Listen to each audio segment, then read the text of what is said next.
basic concept. What is vortex-based mathematics? What is it saying? What are its applications? Well, first of all, vortex-based mathematics, his original claim was that he had tapped into and could model mathematically a previously unobserved, invisible energy. Okay, that energy is referred to by many names and has been by many people. It's been called tachyons or monopoles. You might call it gravitons. You might call it radiant energy, chi, prana. You might just call it energy, or E, like as in E equals mc squared. It is the motive driving force behind all of reality. It is the initial impulse, positive force behind creation. Okay? This energy is characterized by its linearity. In other words, it moves in a straight line. Every bit of mass, Einstein's relativity would tell us everything with even a slight bit of mass, even a photon, okay, which is supposed to have no mass, but even a photon coming from a distant star was seen to curve around the sun, okay, proving that relativity existed. So this shows that all mass, all matter is in a curved motion, a relative motion. This energy is different from that. It penetrates everything, nothing can resist it, and it leaves a grain on everything. It is undecaying and eternal. Okay? And it is the control and standard upon which all of creation is based.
Lazy 8, we have the which is the pyramid, let's say, does not connect on the base. It connects at the top. That's very important because it's a vector. And we have the gold right here, which is the emanation coming out of the center. Okay, which is the primal point of unity. It's zero, where, and when. Why do I call this Easter eggs? Why do I call it cookie crumbs? Why do I say, well, the bounded infinity is what this is? Numbers are real. Because I'm about to show you, when we do a computer program, the programmers leave us little messages, if we are lucky enough to find them. God left us big messages. Okay? These are what are called his signs and attributes. Okay? Everyone still with me? Okay. So, we count on the circumference. 1, 2, 3, 4, 5, 6, 7, 8, 9. Okay. But as I already said, time on the third dimension moves in a spiral. And it does not move linearly. So I'm going to show you, and everything starts from the inside out in creation. Everything inside out arose, inside out. So we're going to now stick on time, though, and we're going to follow the pathway of time in our physical world, third dimension, curving, warped universe. Number one, we have no trouble with. One God, one universe. What does it do?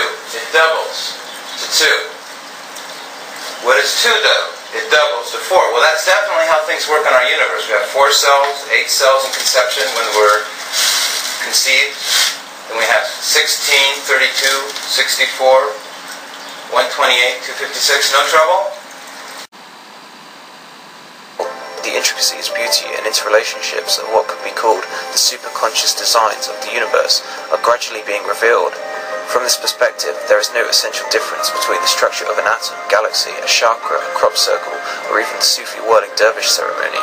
It is only a matter of scale and perception, as above, so below. Within these phenomena lies something, some process perhaps that suggests the superconscious design with its fundamental archetypal patterns and displays of unity. Professor Robert Moon at the University of Chicago has demonstrated that the entire periodic table of elements, literally everything in the physical world, is based on these same 5 forms. Sacred geometric shapes can occupy both a static and dynamic position. The static position is a low entropy state, whereas the dynamic position is a high entropy state. Hence, geometry can be used for both destructive and creative purposes. To give an empirical example related to the dodecahedron, Moon showed that the last natural element of the periodic table, uranium, was based on the form of 2 connected dodecahedra being torn apart. This rupture creates a toxic nuclear radiation. Interestingly enough, the most intriguing of all platonic solids and the most mystically significant is the dodecahedron, i.e. the 5th element, aether. The ancient Greeks considered knowledge of the dodecahedron a closely guarded secret and feared that this pattern could cause tremendous destruction if misused. Only hints at this pattern's existence were given publicly, as in Plato's famous statement that the Earth seen from above appears like a 12-sided leather ball. Modern Russian scientific research has discovered that there is indeed a dodecahedral pattern to the Earth's crust. The Earth is a living crystal with energy meridians much like the human body. Further to this, findings in 2003 from NASA reveal that the shape of the universe is a dodecahedron based on phi, the golden ratio. The dodecahedron was also found to have importance in relation to